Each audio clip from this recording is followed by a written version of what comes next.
நான் ஒவ்வொரு மாதமும் என் கிரெடிட் கார்டை யூஸ் பண்ணி தான் எல்லா செலவும் பண்ணிட்டு இருக்கேன். ஆனால் ஒவ்வொரு மாதமும் நான் என் கிரெடிட் கார்டு பில்லை கரெக்டாக பே பண்ணிட்டு இருந்தாலும் என் சிபில் ஸ்கோர் மட்டும் ட்ராப் ஆகிட்டே இருக்குது, விழுந்துக்கிட்டே இருக்குது, ஏன் ஏறவே மாட்டேங்குது அப்படின்ற ஒரு சந்தேகம் உங்களுக்கு இருக்குது அப்படின்னா I will explain you what it is.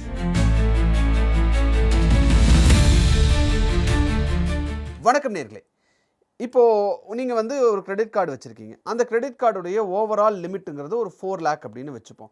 Month ஃபுல்லாக நீங்கள் ஒரு 1,60,000 வரைக்கும் நீங்கள் ஸ்பெண்ட் பண்ணுறீங்க. ஸோ ஒரு பாயிண்டில் உங்கள் பேங்க் அக்கௌண்ட்டில் அந்த பணத்தை கட்டுறதுக்கு பணமும் வச்சுருக்கீங்க, கிரெடிட் கார்டு பில் ஸ்டேட்மெண்ட்டும் வருது. வந்த உடனே அந்த டியூ டேட்டில் நீங்கள் ஃபுல் அமௌண்ட்டையும் பே பண்ணிட்டீங்க. அப்படி பே பண்ணிட்டா உங்களுக்கு எந்த இன்ட்ரெஸ்ட்டும் இருக்காது, எந்த லேட் ஃபீயும் இருக்காது, எல்லாமே பர்ஃபெக்டாக இருக்கும். ஆனாலும் இந்த மாதிரி பண்ணுனா உங்களோட சிபில் ஸ்கோர் குறையத்தான் செய்யும். ஏன், நாம் என்ன தப்பு பண்ணணும் அப்படின்ற ஒரு கேள்வி இருக்குல்ல. என்ன தப்பு நம்ம பண்ணியிருக்கோம் அப்படின்னா அதில் ஒரு டேட் இருக்குது, ஒரு சீக்ரெட் டேட்னு கூட அதை சொல்லலாம். அந்த ஒரு குறிப்பிட்ட டேட் தெரியாததுனால தான் நம்மளோட சிபில் ஸ்கோர் ஆக்சுவலாக விழுந்துக்கிட்டே இருக்குது. அந்த டேட் நமக்கு தெரிஞ்சுக்கிட்டோம் அப்படின்னா I will explain you what the date is. But அந்த டேட்டை நீங்கள் கிளியராக புரிஞ்சுக்கிட்டீங்க அப்படின்னா உங்கள் சிபில் ஸ்கோர் ஆட்டோமேட்டிக்காக இன்க்ரீஸ் ஆக ஆரம்பிக்கும். சிபில் ஸ்கோர் அப்படிங்கிறது நம்ம எல்லாருக்குமே தெரிஞ்சது தான். சிபில் ஸ்கோரை பேஸ் பண்ணி தான் நமக்கு கடன் கொடுக்கலாமா வேண்டாமாங்கிறது டிசைட் பண்ணுவாங்க, என்ன இன்ட்ரெஸ்ட் ரேட்டில் கொடுக்கலாங்கிறதெல்லாம் டிசைட் பண்ணுவாங்க பேங்க்ஸ். ஸோ சிபில் ஸ்கோரை அவங்க எப்படி கால்குலேட் பண்ணுறாங்க அப்படின்னு பார்த்தா 4 முக்கியமான ஃபேக்டர். 1 payment history. ஸோ அதுக்கு 35% மார்க் கொடுப்பாங்க. இதை நீங்கள் வாங்கியிருக்கக்கூடிய கடனை ஆன் டைமில் பே பண்ணுறீங்களா அப்படின்னு பார்ப்பாங்க. ஸோ அந்த பேமெண்ட் ஹிஸ்ட்ரி கரெக்டாக இருந்தது அப்படின்னா இது ரொம்ப ரொம்ப இம்பார்ட்டண்ட்டான விஷயம். பேமெண்ட் ஹிஸ்ட்ரி உங்களுக்கு கரெக்டாக இருந்தது அப்படின்னா உங்களுக்கு 35 மார்க்ஸ் கொடுப்பாங்க. ரெண்டாவது கிரைட்டீரியா என்ன அப்படின்னா கிரெடிட் யூட்டிலைசேஷன். அதுக்கு 30 மார்க்ஸ் கொடுப்பாங்க. ஸோ அவைலபிள் கிரெடிட்டில் நீங்கள் எவ்வளவு யூஸ் பண்ணுறீங்க அப்படிங்கிறது தான் இதில் முக்கியமான விஷயம். நான் முன்னாடி சொன்னேன்ல 4 lakh இருக்குது. அந்த 4 lakhல நீங்கள் 1,60,000 அந்த மந்த் யூஸ் பண்ணி நீங்கள் கிரெடிட் கார்டு பில்லை பே பண்ணுறீங்க அப்படின்னு. அந்த மாதிரி உங்களுக்கு அந்த 4 lakh கொடுத்துருக்காங்கல்ல, அந்த கிரெடிட் யூட்டிலைசேஷன் லிமிட்டை நீங்கள் அவைலபிள் கிரெடிட்டில் எவ்வளவு அதை யூட்டிலைஸ் பண்ணுறீங்க அப்படிங்கிறது ரொம்ப முக்கியம். இதுதான் ஆக்சுவலான கல்பிரிட். இதுதான் நம்மளோட சிபில் ஸ்கோரை ஆக்சுவலாக பாதிக்கிற ஒரு விஷயம். இன்றைக்கி அதை கம்ப்ளீட்டாக நான் உங்களுக்கு எக்ஸ்பிளைன் பண்ணுறேன். அதை நம்ம கரெக்டாக ட்வீக் பண்ணிட்டோம் அப்படின்னா உங்களோட சிபில் ஸ்கோர் இன்க்ரீஸ் ஆக ஆரம்பிக்கும். மூணாவது முக்கியமான விஷயம் கிரெடிட் ஹிஸ்ட்ரியோடைய லென்த். அதுக்கு 15 மார்க் கொடுப்பாங்க. எத்தனை வருஷமாக நீங்கள் அந்த கிரெடிட் கார்டோ இல்லை கடன் வாங்கியோ கரெக்டாக அதை யூஸ் பண்ணிட்டு இருக்கீங்க. ரொம்ப வருஷமாக யூஸ் பண்ணிட்டு இருக்கீங்க அப்படின்னா ஆப்வியஸாக உங்கள் மேலே நம்பிக்கை ரொம்ப ஜாஸ்தி அப்படின்ற ஒரு விஷயத்தை நம்ம எடுத்துக்கலாம். கரெக்டாக இவர் பே பண்ணிட்டு இருக்காருப்பா அப்படின்றதுக்காக ஒரு 15% மார்க் கொடுப்பாங்க. நாலாவது கிரைட்டீரியா என்ன அப்படின்னா credit mix plus new credit. இந்த கிரெடிட் மிக்ஸ் அப்படின்னா இந்த கடனை பொறுத்த வரைக்கும் செக்யூர்ட் லோன் அன்செக்யூர்ட் லோன்னு 2 விஷயம் இருக்கு. செக்யூர்டு லோன் அப்படிங்கிறது இந்த ஹோம் லோன் கார் லோன் எல்லாம் செக்யூர்ட் லோன். அன்செக்யூர்ட் லோன்லாம் பார்த்தீங்கன்னா கிரெடிட் கார்டுலாம் அன்செக்யூர்டில் வரும். ஏன் அப்படின்னா நீங்கள் இஎம்ஐ கட்டலை அப்படின்னா வீடையோ இல்லை காரையோ அவங்க எடுத்துகிட்டு போயிடுவாங்க. ஸோ அவங்களுக்கு அந்த அசெட் அப்படிங்கிறது ஒன்று இருக்கும். வேற கிரெடிட் கார்டில் நீங்கள் கடனை வாங்கிட்டு கட்டலை அப்படின்னா ஆப்வியஸாக அவங்களுக்கு லாஸ் தான். ஸோ அது அன்செக்யூர்ட் லோனில் வரும். இதுதான் ஆக்சுவலாக கிரெடிட் மிக்ஸ். இந்த 2 டைப் ஆஃப் கிரெடிட்டை நீங்கள் எப்படி மிக்ஸ் பண்ணியிருக்கீங்க? 50% செக்யூர்ட் லோன் 50% அன்செக்யூர்ட் லோன் வாங்கியிருக்கீங்களா, இல்லை 80% செக்யூர்ட் லோன் 20% அன்செக்யூர்ட் லோன் வாங்கியிருக்கீங்களா அப்படிங்கிறது முக்கியமான விஷயம். அதை தாண்டி அடுத்தது நியூ கிரெடிட். திரும்ப நீங்கள் பேங்க்கில் போய் கடன் கேட்டுக்கிட்டே இருக்கீங்களா அப்படிங்கிறது எல்லாத்தையும் பேஸ் பண்ணி ஒரு 20% ஆஃப் மார்க் உங்களுக்கு கிடைக்கும். ஸோ இதுதான் ஆக்சுவல் 4 கிரைட்டீரியா. ஆனால் இதில் 2 விஷயம் தான், அதாவது பேமெண்ட் ஹிஸ்ட்ரியும் இந்த கிரெடிட் யூட்டிலைசேஷனும். பேமெண்ட் ஹிஸ்ட்ரிக்கு 35% மார்க், கிரெடிட் யூட்டிலைசேஷனுக்கு 30% மார்க். ஸோ இந்த 35 + 30% இந்த 65% இந்த 2 விஷயம் தான் மோஸ்ட் கிரிட்டிக்கல்.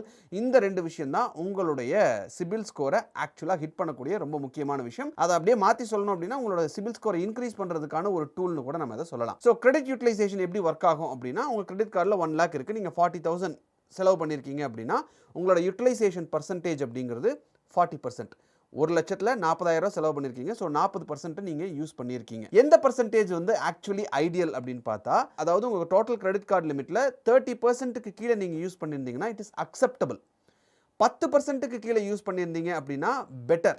1லேருந்து 6%க்குள்ளே யூஸ் பண்ணியிருக்கீங்க அப்படின்னா எக்ஸலண்ட்னு சொல்கிறாங்க. ஸோ நான் முன்னாடி சொன்ன அந்த 1 lakh எக்ஸாம்பிளில் நீங்கள் பார்த்தீங்கன்னா நீங்கள் 40,000 செலவு பண்ணியிருக்கீங்க, நான் 40% யூட்டிலைசேஷன் ரேட்னு சொல்லியிருந்தேன். இப்போது 30% அப்படின்னா 30,000 ரூபாய்க்கு கீழே, அதாவது 1,00,000 ரூபா உங்களுடைய கிரெடிட் லிமிட் இருக்குது, அதில் நீங்கள் 30,000 கீழே யூஸ் பண்ணியிருந்தீங்கன்னா அக்செப்டபிள்.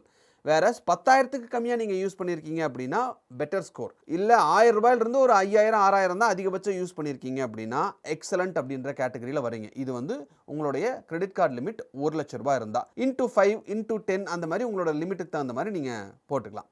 ஸோ 30% கிராஸ் பண்ணிட்டீங்க அப்படின்னா ஆட்டோமேட்டிக்காக உங்களோட கிரெடிட் ஸ்கோர் அப்படிங்கிறது ட்ராப் ஆகிடும். நாம் பொதுவாக என்ன பண்ணுவோம், என்கிட்ட 2 லட்ச ரூபாய்க்கு கிரெடிட் கார்டு இருக்குது, சரி ஒரு 50,000க்கு 60,000க்கு ஸ்வைப் பண்ணுவோம், ஒரு ஃப்ரிட்ஜ் வாங்கணும், ஒரு வாஷிங் மிஷின் வாங்கணும், இல்லை ஒரு டிவி வாங்கணும், இல்லை செல்ஃபோன் வாங்கணும்னு சொல்லி ஒரு 50,000-60,000 ரூபாய்க்கு ஸ்வைப் பண்ணுவோம். 2 லட்ச ரூபாயில் 60,000 ரூபாய் அப்படிங்கிறது 30%. அதுக்கப்புறம் வீட்டு சாமான் அது இதெல்லாம் பார்க்கும்போது ஒரு 70,000-80,000 வந்துருச்சு அப்படின்னா ஆட்டோமேட்டிக்காக நீங்கள் 30% கிராஸ் பண்ணிடுவீங்க. 30% கிராஸ் பண்ணிட்டீங்க அப்படின்னா நீங்கள் கரெக்டாக பில்லை பே பண்ணினா கூட உங்களுக்கு சிபில் ஸ்கோர் ஹிட் ஆகத்தான் செய்யும். ஸோ ஆட்டோமேட்டிக்காக நீங்கள் உங்களுடைய யூட்டிலைசேஷனை குறைச்சே ஆக வேண்டிய சிச்சுவேஷன் இருக்குது. அப்படி பண்ணிங்கன்னா உங்கள் சிபில் ஸ்கோர் இன்க்ரீஸ் ஆகும்.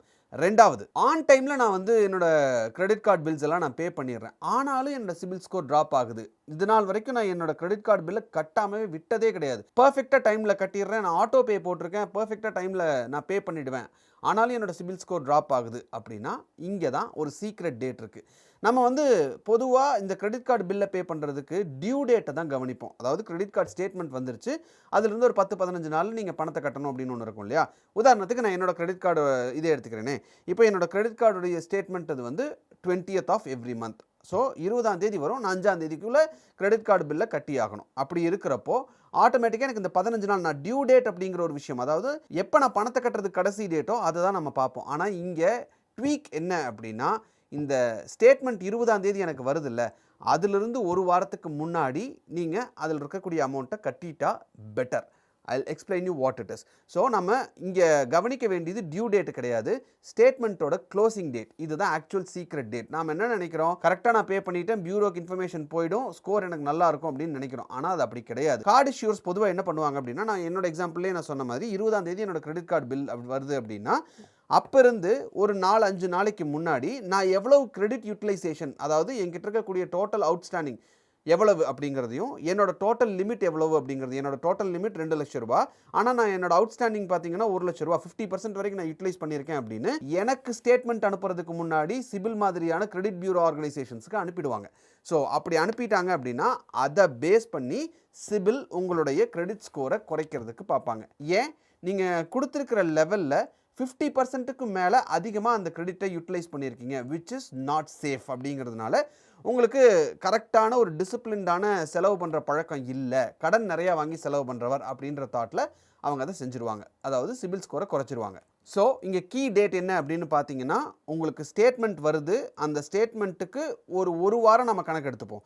7 days முன்னாடியே நீங்கள் அதில் இருக்கக்கூடிய அமௌண்ட்டில் ஒரு 95% ஆஃப் தி அமௌண்ட்டை கட்டி முடிச்சிருங்க. ஏன் அப்படின்னா, டோட்டல் லிமிட்டில் 1 to 6% இருந்தால் நீங்கள் பெஸ்ட் எக்ஸலண்ட் அப்படின்ற கேட்டகரியில் வருவீங்க. ஸோ இப்போ 2 லட்ச ரூபாய்க்கு உங்களுக்கு லிமிட் இருக்குது, 1 லட்ச ரூபா ஸ்வைப் பண்ணிட்டீங்க அப்படின்னா, ஸ்டேட்மெண்ட் 20ஆம் தேதி வருதுன்னா ஒரு வாரத்துக்கு முன்னாடியே ஒரு 95,000 நீங்கள் அதை கட்டி முடிச்சிடுங்க. அப்படி இல்லை, நான் சம்பளம் வந்ததுக்கப்புறம் 5ஆம் தேதிக்கு மேலேயே நான் கட்டுறேன் அப்படின்னா ஆட்டோமேட்டிக்காக உங்கள் சிபில் ஸ்கோர் விழுறதுக்கு தான் அதிக வாய்ப்பு இருக்குது. ஏன்னா அவங்க அந்த க்ளோசிங் டேட்டுக்கு முன்னாடி கொடுக்குற டேட்டாவில் 2 லட்ச ரூபா லிமிட்டில் நீங்கள் 1 லட்ச ரூபா செலவு பண்ணியிருக்கீங்க, யூட்டிலைசேஷன் வஸ்ட் அப்படிங்கிற ஒரு டேட்டாவை அவங்க கொடுத்துருவாங்க. அதனால் ஒரு வாரத்துக்கு முன்னாடியே ஒரு 95% ஆஃப் த பில்லை நீங்கள் பே பண்ணிவிட்டு மிச்ச அமௌண்ட்டை நீங்கள் 5ஆம் தேதி பே பண்ணிக்கலாம். இதில் நீங்கள் இன்னொரு கேள்வி கூட கேட்கலாம், 95,000 பே பண்ணுற எனக்கு இன்னொரு 5,000 இல்லை 6,000 எக்ஸ்ட்ரா பே பண்ணி அதை நான் க்ளோஸ் பண்ண மாட்டேனா அப்படின்ற ஒரு சந்தேகம் உங்களுக்கு வரலாம். அப்படி பண்ணினாலும் பிரச்சனை வர்றதுக்கு வாய்ப்பு இருக்குது. ஏன் அப்படின்னா, இப்போது ஒரு வாரத்துக்கு முன்னாடியே 1 லட்ச ரூபா கிரெடிட் கார்டு பில் இருக்குது, 1 லட்ச ரூபாய் நீங்கள் மொத்தமாக கட்டி முடிச்சிட்டிங்க அப்படின்னா, அந்த 18ஆம் தேதி 20ஆம் தேதி கிரெடிட் கார்டு ஸ்டேட்மெண்ட் வருது, 17ஆம் தேதியோ 16ஆம் தேதியோ அந்த பேங்க் வந்து அந்த ஸ்டேட்மெண்ட்டோட டேட்டாவை சிபிலுக்கு அனுப்பும்போது அதில் அவுட்ஸ்டாண்டிங்ன்றது 0ன்னு இருக்கும். அப்படி 0 அப்படின்னு வந்துருச்சு அப்படின்னா ஜீரோ யூட்டிலைசேஷன் அப்படின்னா கிரெடிட்டுடைய பியூரோ கம்பெனிஸ்லாம் எப்படி எடுத்துப்பாங்கன்னா, இவங்களை பற்றின டேட்டாவே எங்ககிட்ட இல்லை, இவங்க எப்படி செலவு பண்ணியிருக்காங்க, என்ன பண்ணுறாங்க அப்படிங்கிற ஐடியா எங்களுக்கு இல்லை. ஏன்னா எங்களுக்கு வந்திருக்கிற டேட்டா படி இந்த மந்த் அவங்க வேற எந்த செலவுமே பண்ணல, இவங்களுடைய கிரெடிட் யூட்டிலைசேஷன் அப்படிங்கிறது 0ல இருக்குது அப்படிங்கிறத அவங்க என்ஷூர் பண்ணுவாங்க. ஸோ திஸ் இஸ் பேசிக்கலி ஒரு பிஹேவியரல் ஜட்ஜ்மெண்ட் தான். ஸோ கிரெடிட் கொடுத்துருக்காங்க, அவங்க யூட்டிலைஸ் பண்ணல, அதனால இவங்களுடைய பிஹேவியரை எங்களால் ஜட்ஜ் பண்ண முடியலை அப்படின்னு அந்த ரிப்போர்ட்டில் சொல்லிடுவாங்க. அப்படி இருந்தாலும் உங்களுடைய சிபில் ஸ்கோர் ஹிட் ஆகிறதுக்கு வாய்ப்பு இருக்குது. சரி, அடுத்த ஒரு கேள்வி வரலாம், என்கிட்ட நிறையா கிரெடிட் கார்ட்ஸ் இருக்குது, ஒரு 4-5 கிரெடிட் கார்டு வச்சுருக்கேன், அப்படி இருந்தால் நான் என்ன பண்ணணும் அப்படின்னா, 4-5 கிரெடிட் கார்டு வச்சுருந்தீங்கன்னாலும் ஒவ்வொரு கிரெடிட் கார்டுக்கும் தனித்தனியாக இந்த 1 to 5% அப்படிங்கிற விஷயத்துக்குள்ளே இதை கொண்டு வந்துடுங்க. உதாரணத்துக்கு ஒரு கிரெடிட் கார்டில் 1 lakh லிமிட் இருக்குது, இன்னொன்றில் 2 lakh லிமிட் இருக்குது, இன்னொன்றில் 3 lakh லிமிட் இருக்குது, இன்னொன்றில் 20,000 தான் லிமிட் இருக்குது. அப்படின்னா அந்த 20,000 லிமிட் இருக்கக்கூடிய கார்டில் கூட நீங்கள் இந்த 1 to 5% அப்படிங்கிற ரூலை நீங்கள் கண்டிப்பாக அப்ளை பண்ணுங்கள். ஏன்னா 20,000 நீங்கள் 10,000 செலவு பண்ணிங்கன்னா அது 50%ல் போயிடும், ஆட்டோமேட்டிக்காக உங்கள் சிபில் ஸ்கோர் ஹிட் ஆகும். ஸோ நீங்கள் 10,000 செலவு பண்ணியிருந்தாலும் ஒரு வாரத்துக்கு முன்னாடி அந்த 1 to 5% அப்படிங்கிறது உங்களுக்கு ஒரு 1000 ரூபாய். அந்த 1000 ரூபாயை மட்டும் வச்சுட்டு மிச்ச பணத்தை மொத்தமாக கட்டி முடிச்சிருங்க. ஒவ்வொரு கார்டுக்கும் தனித்தனியாக இதை நீங்கள் யூட்டிலைஸ் பண்ணி ஆகணும். இல்லை அப்படின்னா ஒரு கார்டு கரெக்டாக இருக்கும், இன்னொரு கார்டு கரெக்டாக இல்லைன்னா ஆப்வியஸாக அதுவும் உங்கள் பேரில் உங்கள் பேனில் தான் இருக்க போது, அது உங்கள் சிபில் ஸ்கோரை ஹிட் பண்ணும். ஸோ இங்கே பேஸ் இப்போ நம்ம இதில் புரிஞ்சுக்க வேண்டியது என்ன அப்படின்னா, கிரெடிட் கார்டை பே பண்ணக்கூடிய, கிரெடிட் கார்டை யூஸ் பண்ணக்கூடியவங்க எல்லாருமே பார்க்கக்கூடியது டியூ டேட்டை தான் பார்க்குறோம். நான் என்னைக்கு பணம் கட்டுறதுக்கு கடைசி நாள் அப்படிங்கிறத தான் பார்க்குறோம். இனிமேல் அதை அப்படி பார்க்காதீங்க. உங்களுடைய ஸ்டேட்மெண்ட் எப்போ வருதோ அந்த ஸ்டேட்மெண்ட்லேருந்து ஒரு வாரத்துக்கு முன்னாடி பணத்தை கட்டிட்டோம் அப்படின்னா நம்ம சிபில் ஸ்கோர் இன்டாக்டாக இருக்கும். இன்னும் சொல்லப்போனால் பெட்டராக இருக்கும் அப்படின்னு நம்ம புரிஞ்சுக்கலாம். இதை ஆக்சுவலாக நீங்கள் ட்ரை பண்ணி பாருங்கள், இது ஒர்க் ஆகுதா அப்படிங்கிறத ட்ரை பண்ணி பார்த்துட்டு நீங்கள் ஆப்வியஸாக எனக்கு கமெண்ட்டில் சொல்லுங்கள். 1. 2வது, இது தெரியறதுக்கு எவ்வளோ நாள் ஆகும் அப்படின்னு பார்த்தா ஒரு 3லிருந்து 4 மாதத்துக்குள்ளே தெரியறதுக்கு வாய்ப்புகள் ரொம்ப அதிகமாக இருக்குது. ஏன் அப்படின்னா இது வந்து எவ்ரி மந்த் சைக்கிள். ஸோ ஒரு 3லிருந்து 4-5 மாதத்தில் இது நம்ம கண்டினியூஸாக பண்ணும்போது ஆட்டோமேட்டிக்காக நம்மளோட சிபில் ஸ்கோர் இன்க்ரீஸ் ஆகிறதுக்கான வாய்ப்புகள் ரொம்ப அதிகமாக இருக்குது. ஸோ இந்த விஷயம் இதுக்கு முன்னாடி எனக்கு தெரியாது. கிரெடிட் கார்டை நான் இத்தனை வருஷமாக யூஸ் பண்ணிகிட்டு இருக்கேன், இந்த டியூ டேட்டை மட்டும்தான் நான் பார்த்துட்டு இருக்கேன். வேறஸ் எனக்கு இது நாள் வரைக்கும் இந்த கிரெடிட் கார்டு ஸ்டேட்மெண்ட் வர்றதுக்கு 1 வீக் முன்னாடி பே பண்ணுங்கிற டேட்டா எனக்கு இது வரைக்கும் தெரியாது, இன்றைக்கி தான் தெரியும் அப்படின்னு நினச்சிங்கன்னா கமெண்ட் பண்ணுங்கள். இந்த வீடியோ இன்ஃபர்மேட்டிவாக இருக்குது அப்படின்னு நீங்கள் நினச்சிங்கன்னா school students, college students and credit card use பண்ணக்கூடிய உங்கள் ஃப்ரெண்ட்ஸ் அண்ட் ரிலேட்டிவ்ஸ்க்கு, இஎம்ஐ கட்டிட்டு இருக்கக்கூடிய உங்கள் ஃப்ரெண்ட்ஸ் அண்ட் ரிலேட்டிவ்ஸ் எல்லாத்துக்கும் இந்த வீடியோவை நீங்கள் ஷேர் பண்ணுங்கள். இந்த வீடியோ உங்களுக்கு பிடிச்சிருந்தா இந்த வீடியோவை லைக் பண்ணுங்கள், ஷேர் பண்ணுங்கள், கமெண்ட் பண்ணுங்கள், சப்ஸ்கிரைப் பண்ணுங்கள். தேங்க்யூ.